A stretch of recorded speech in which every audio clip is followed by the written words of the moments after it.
environnement à la forêt équatoriale, le CEFE, organise le stage d'aguerrissement Jaguar, l'un des plus difficiles. 27 stagiaires triés sur le volet, officiers et sous-officiers français et étrangers. Ces chefs de section et adjoints ont reçu une formation tactique, technique sur cet environnement exigeant, mais aussi sur le combat de haute intensité. Objectif, commander en milieu équatorial. Immersion au cœur de la synthèse de la formation, moment de restitution des savoir-faire acquis.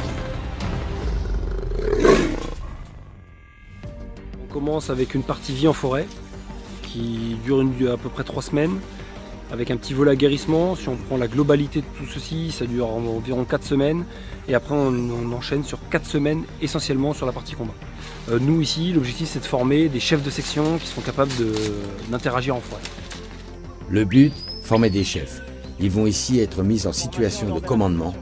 Pour ces hommes, c'est le moment de mettre en application des savoir-faire. Ils vont donner leurs ordres et répartir la place de chacun. Enfin, quelqu'un qui a touché. Peut-être pas tout seul, mais voilà ce qu'on attend. Il y a tout. Et le stage est un stage international.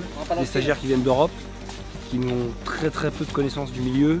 Des stagiaires qui viennent d'Amérique du Sud, qui eux pour le coup ont une connaissance de la forêt amazonienne.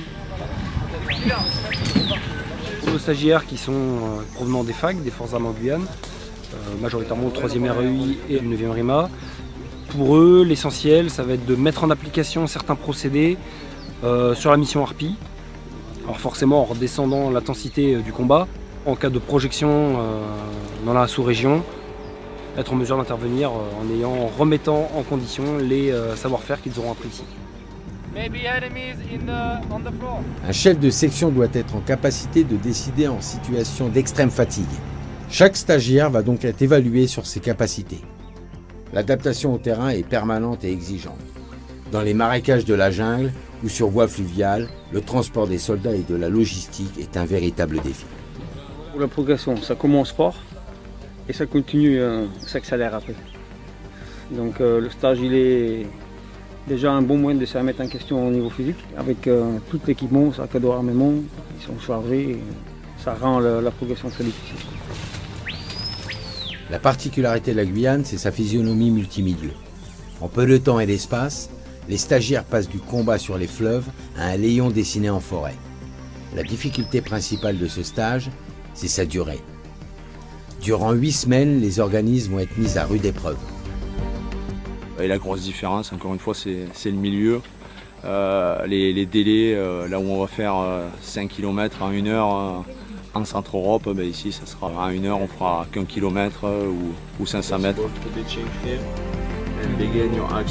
Okay, 2 boats here, fire, and the other group, assault.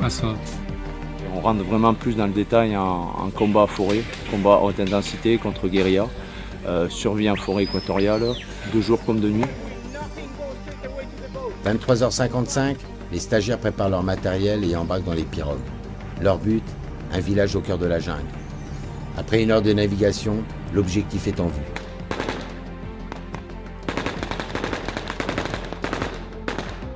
De jour comme de nuit, le chef de section doit mener sa manœuvre, même en état de fatigue, avec lucidité.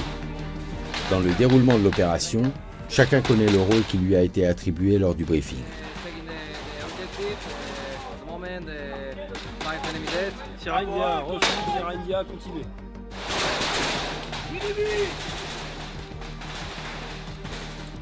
Après l'infiltration de cette nuit, on a progressé ici 2 jours pour arriver au niveau de l'objectif afin de le prendre d'assaut avec le gros d'appui qui s'est mis en place et qui est directement tombé au contact. On a eu un blessé à notre niveau, au niveau de mon groupe, qui a été pris en charge directement et ramené au point désigné durant le briefing. Sierra India reçu, arrivé de l'HM pour Evassan, 9h. Maintenant, le chef de section a organisé le 360 pour sécuriser la zone afin de pouvoir se réorganiser et faire le point sur tout ce qui est matériel et tout ce qui est munitions.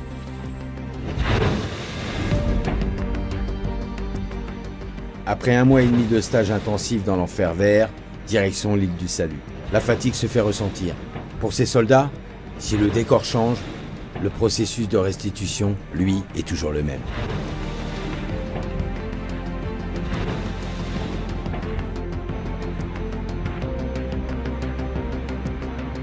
Les moyens déployés pour la phase finale du stage sont importants. Pour le déroulement de la synthèse, le SEFE met tout en œuvre pour coller au plus près de la réalité du terrain. Les cadres d'ordre sont clairs. Encore une fois, le déroulement correspond à un plan bien précis. Même si le combat gagne en intensité, le chef doit garder les idées claires afin de poursuivre sa manœuvre.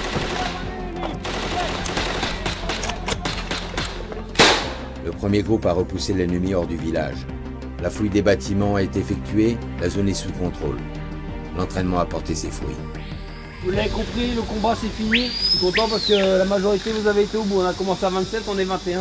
Le but, c'est de vous faire réfléchir d'un point de vue tactique. Toujours garder un temps d'avance, toujours une possibilité de manœuvre, toujours une réserve. C'est ça qu'on attend. Maintenant, j'espère que l'année prochaine, on aura également l'ouverture vers de l'interarmée, après avoir eu de l'interarme, de l'inter